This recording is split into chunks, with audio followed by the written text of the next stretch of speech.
सबैलाई नमस्कार, म लक्ष्मण बुढा। हाम्रो यो बागवानी फार्म केन्द्रमा यो चाहिँ हाम्रो हाकिम सर प्रकाश पन्त सरहरूले यो पोखरादेखिबाट चाहिँ हाम्रो यो कफीको बिरुवाहरू ल्याउनु भएको हुन्छ र यो कफी वास्तवमा नेपालमा यो होइन आफसौदेखि सुरुवात भएको 1995 सालमा होइन। तर पनि यो हुने भनेको चाहिँ 800 देखि 1600 मिटरको हाइटमा चाहिँ एकदम बेस्ट हुने हो। यो फार्म केन्द्रमा चाहिँ अन्य जाति जस्तै किवीहरू, अङ्गुरहरू सबै एउटा हाम्रो यो परीक्षण हुँदैछ। त्यो परीक्षण हामीले गर्दैछौँ। अब यसमा चाहिँ विशेष गरी चाहिँ यो विश्वमै हेर्दाखेरि पनि यो अरबिका र रोबस्टा जातको चाहिँ हामीले कफीहरू चाहिँ धेरै रोप्ने गरिन्छ। तर चाहिँ नेपालमा चाहिँ म्याक्सिमम भनेको चाहिँ अरबिका चाहिँ कफीको जातहरू चाहिँ रोपिन्छ। किन भन्दाखेरि नेपालको चाहिँ अरबिका जात चाहिँ 800 देखि 1600 मिटरमा चाहिँ सुटेबल हुन्छ।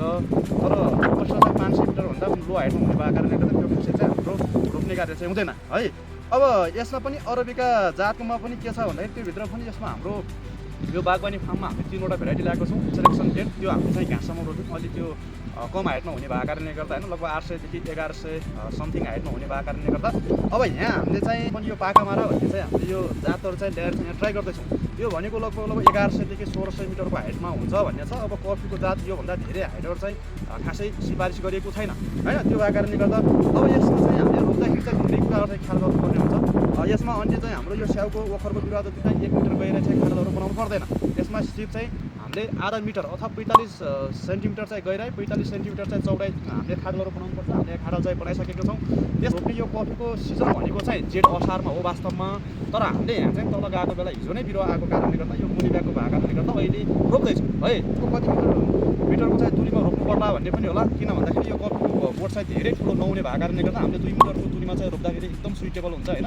सुरुमै रोप्दाखेरि चाहिँ हामीले खाडलमा के गर्नुपर्छ भन्दाखेरि यो माटोमा चाहिँ हामीले रासायनिक जुन हाम्रो मलहरू भयो होइन, त्यस पछाडि अन्य सबै केही पनि मिक्स नगरेर हामीले चाहिँ अर्ग्यानिक अथवा भर्मी कम्पोस्ट होस् अथवा प्राङ्गारिक मल होस् त्यो खालको चाहिँ 5 देखि 10 केजीसम्म चाहिँ हामीले एउटा चाहिँ खाडलमा प्रयोग गरेर चाहिँ रोप्दाखेरि एकदम यो सुइटेबल हुन्छ। मा चाहिँ 2 देखि 4 घन्टा घाम लाग्ने भयो भने कफी चाहिँ एकदम सुइटेबल हुन्छ।